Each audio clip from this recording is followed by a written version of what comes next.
संध्या kitchen का काम खत्म कर जैसे ही अपने कमरे में गई, पति को देख बड़बड़ाने लगी। अभी 15 दिन पहले तो सारे टेस्ट कराए थे, पूरे 5,000 रुपये लग गए थे उनमें। अब फिर से टेस्ट कराओ। घर का खर्चा क्या कम होता है, ऊपर से बीमारी में भी खर्च करो। सीधे साधे बेटे को लूट लो अपने। बीवी बच्चे तो है ही नहीं उस जैसे उसके। अजय लैपटॉप पर अपने ऑफिस का काम करते हुए पत्नी की सारी बातें सुन रहा था। वह अपनी पत्नी के स्वभाव से वाकिफ था। संध्या का हमेशा यही ड्रामा रहता था। जब भी अजय कभी अपने माता पिता के लिए कुछ रुपये खर्च करता तो संध्या अपना आपा खो देती। ऐसा नहीं था कि रुपये की कोई कमी थी। अजय एक बैंक में मैनेजर था, उसकी सरकारी नौकरी थी, सैलरी भी बहुत अच्छी मिलती थी। अजय के पिता को भी पेंशन मिलती थी। कुल मिलाकर अच्छा खासा बैंक बैलेंस और प्लाट भी थे उनके पास।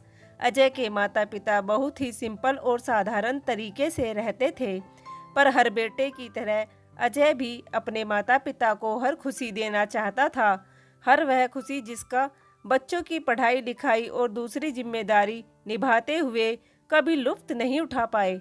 उनकी परवरिश भी इतनी अच्छी थी कि अजय अपने माँ बाप की बहुत कदर करता था। जब भी मौका मिलता माँ पापा के लिए कुछ करने का जरूर करता। लेकिन संध्या को अजय की इस तरह माता पिता का ध्यान रखना बिल्कुल भी अच्छा नहीं लगता था। वह चाहती नहीं थी कि अजय अपने माता पिता पर खर्च करे। अजय ने बहुत बार उसे प्यार से समझाने की कोशिश भी की। संध्या, घर में कभी अपने माता पिता के लिए कुछ करता हूँ तो तुम्हें कोई कमी तो नहीं रखता। तुम भी जानती हो, भगवान की दुआ से किसी चीज़ की कमी नहीं है हमारे पास। अच्छा खासा कमाता हूँ, अगर थोड़ी बहुत अपने मम्मी पापा पर खर्च कर भी देता हूँ तो क्या बिगड़ जाता है। मगर संध्या नहीं समझती। वह अजय के पैसों पर सिर्फ अपना हक समझती। घर, गाड़ी, बंगला, प्लॉट, पति की सरकारी नौकरी, इतना सब कुछ होने के बाद भी संध्या का लालच कभी रुकने का नाम नहीं लेता। अजय के पिताजी भी कभी जानबूझकर अजय से पैसे नहीं लेते, पर हर माँ बाप की तरह उन्हें बहुत खुशी होती अगर बेटा उनके लिए प्यार से कुछ करता तो।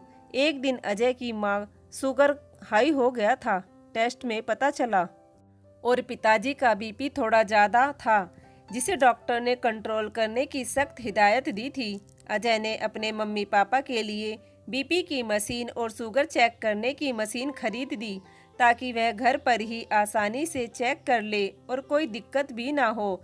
नहीं तो बार बार डॉक्टर के पास जाकर चेक कराना पड़ता था। कोई बड़ा खर्चा तो नहीं था, फिर भी संध्या घर में कोहराम मचा देगी, यह अजय अच्छे से जानता था। लेकिन इस बार अजय चुप रहा, क्योंकि बोलने से कोई फायदा नहीं था। एक दिन अचानक संध्या के भाई ने फोन पर खबर दी कि पापा की तबीयत खराब है और उन्हें एडमिट किया है हॉस्पिटल में। संध्या और अजय फटाफट हॉस्पिटल पहुंचे। वहां जाकर पता चला कि संध्या के पापा को माइनर अटैक था और डॉक्टर ने बहुत ख्याल रखने की सलाह दी है। खर्चा भी बहुत आया था। संध्या की आंखों से आंसू थमने का नाम नहीं ले रहे थे। एक कोने में बैठकर अपने आप को संभाल रही थी कि तभी उसकी भाभी की आवाज़ उसके कानों में पड़ी। सुनो जी, इतने महंगे हॉस्पिटल में लाने की क्या ज़रूरत थी? अब देखना कितना लंबा बिल बनेगा। अभी भी समय है, किसी सरकारी अस्पताल में ले चलो अपने पापा को, कम से कम खर्चा तो बच जाएगा। संध्या की भाभी गुस्से से बोल रही थी, ये कैसी बातें कर रही हो? दिमाग तो ठीक है ना तुम्हारा? मैं इतना सक्षम हूँ कि अपने पापा का इलाज अच्छे से अच्छे हॉस्पिटल में करा सकूं। किस तरह की औरत हो तुम?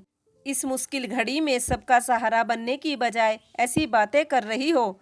संध्या के भाई ने आग बबूला होकर कहा, हाँ, मैं ही पागल हूँ जो अपने बच्चों के भविष्य के बारे में सोचती हूँ। तुम्हारे माँ बाप को तो बस अपनी पड़ी है।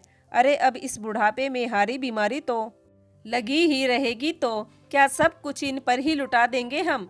तुम्हारे माता पिता तो इतना भी नहीं सोचते कि बेटे बहू का भी घर परिवार है।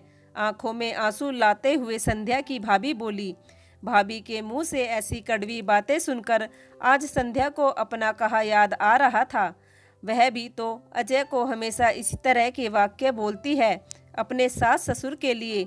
संध्या के भाई ने कहा, अब पानी सर से ऊपर निकल चुका है। मैं तुम्हें समझा समझा कर थक चुका हूँ, लेकिन अब मेरी बर्दाश्त से बाहर हो रहा है। आज तुमने अपनी सारी हदें पार कर दी हैं।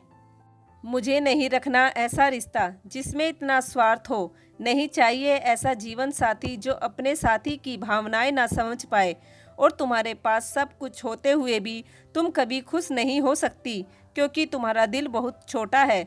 चली जाओ यहाँ से, मैं तुम्हारा चेहरा तक नहीं देखना चाहता। कहकर वह जल्दी से अपने पापा की दवाइयाँ लेने चला गया। संध्या जो सब सुन रही थी, उसे आज अपनी भाभी में अपना चेहरा आईने की तरह नजर आ रहा था।